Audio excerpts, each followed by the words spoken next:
Je suis une voix dissonante dans un monde religieux saturé de conformisme. Mon chemin de foi n'est pas balisé par les doctrines apprises ou les traditions humaines, mais par une quête acharnée de vérité. Quand j'ai reçu Jésus-Christ dans ma vie, lorsqu'il a changé ma vie d'horreur en témoignage, j'ai réalisé soudainement une chose. Il était hors de question que je me perde, que je perde le chemin, la vérité et la vie qui se tenaient devant moi. Et alors, j'ai compris que je ne pouvais pas mettre ma confiance uniquement, je dis bien uniquement, dans un homme soumis aux mêmes passions que moi, pour me guider vers la porte de l'éternité. Non, ce n'est pas de la rébellion. Non, c'est de la lucidité. Les pasteurs et enseignants, que Dieu les bénisse abondamment, nous enseignent ce qu'on leur a aussi enseigné.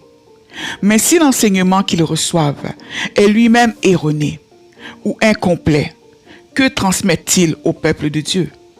Des églises entières reposent sur des systèmes de pensée qui laissent peu de place aux révélations du Saint-Esprit.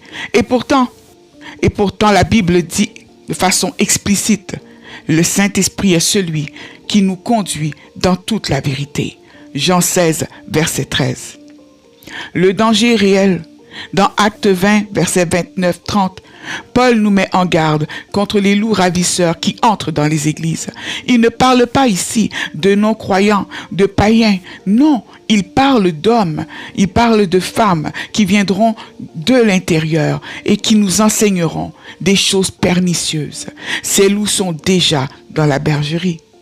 Et quand on comprend cela, il devient irresponsable de suivre aveuglément un homme sous prétexte qu'il prêche. Il y a aussi des héritages transmis par nos parents et nos prédécesseurs qui, sous couvert de sagesse ou de tradition humaine, étaient en réalité des poisons spirituels, émotionnels et psychologiques. Combien d'enfants ont été brisés sous les coups parce qu'on ne savait pas lire correctement Proverbe et que le verset a été retiré de son contexte.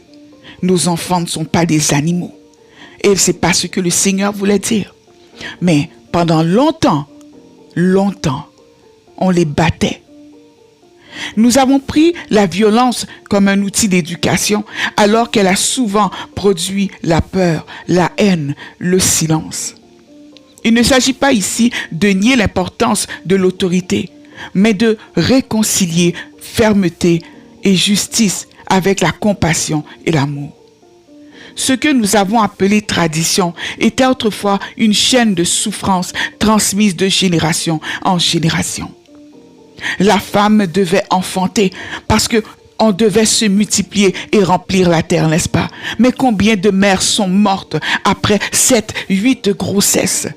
Parce qu'elles se sentaient obligées. Elles pensaient que c'est ce que Dieu attendait d'elles. Il est temps de briser tout cela, tous ces faux semblants, tous ces mensonges. Il est temps de laisser la lumière de Christ paraître, la lumière de la vérité. C'est pourquoi je me suis résolu à lire la parole moi-même.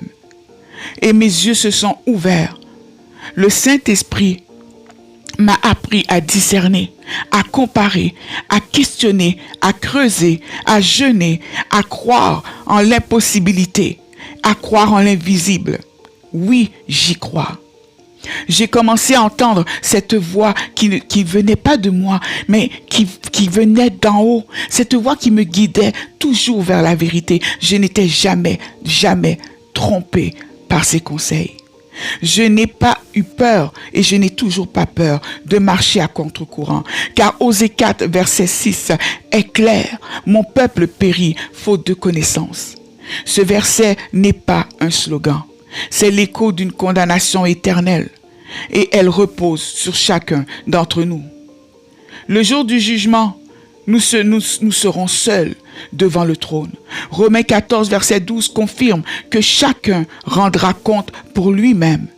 Il ne sera pas recevable de dire « Oh Seigneur, j'ai cru en ce que mon père, ma mère m'a dit ». Tu ne pourras pas non plus dire, Seigneur, c'est à cause de l'église, c'est à cause du pasteur, c'est à cause, Seigneur, de tel ou tel enseignement. Non, rien ne passera ce jour-là. Dieu nous demande de rechercher la vérité, de l'aimer et de la répandre.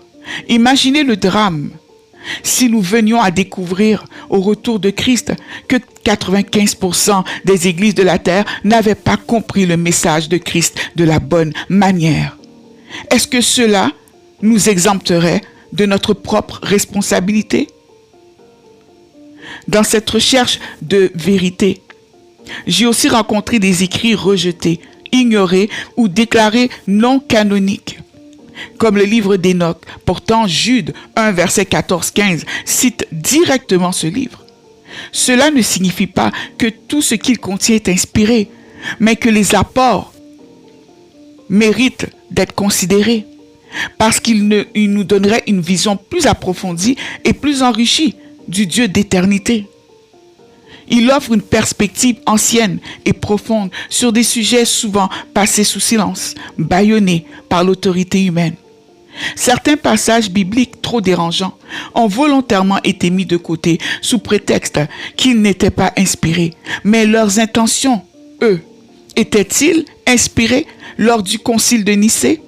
Dieu leur avait-il donné cet ordre? Ma parole, tu filtreras. Maintenant, ces textes anciens ont été réduits à des métaphores où on les ignore par crainte de ce qui pourrait réellement impliquer. Mais Dieu ne nous a pas laissé sa parole pour qu'elle soit filtrée à travers les lunettes du confort doctrinal. Il nous appelle à creuser, à réfléchir, à réconcilier les textes au lieu de les tronquer. La tradition établie a laissé des centaines, voire des milliers de questions sans réponse. Et le peuple de Dieu est resté troublé. Il y a des moments où je me suis sentie presque orpheline d'en connaître si peu sur le Dieu que je disais aimer. Par exemple, pourquoi certains esprits dans les évangiles semblent-ils chercher frénétiquement un hébergement corporel? Pourquoi insistent-ils pour être envoyés dans des corps d'animaux plutôt que d'être errants? Ils sont prêts à aller si bas. Pourquoi? Marc 5, verset 12-13. Pourquoi Jésus n'a jamais et nulle part dans la parole appelé les anges déchus démons, alors que nous le faisons? N'est-ce pas le même Dieu qui avait dit à son ange de ne pas insulter le diable quand ce dernier était venu disputer le corps de Moïse? Alors ces comportements posent question et les réponses superficielles ne suffisent plus. Je n'avance pas ici des théories pour choquer, mais pour rappeler que le Saint-Esprit ne nous a pas été donné pour que nous restions dans l'ignorance. La vérité ne s'effraie pas des questions difficiles, elle les accueille.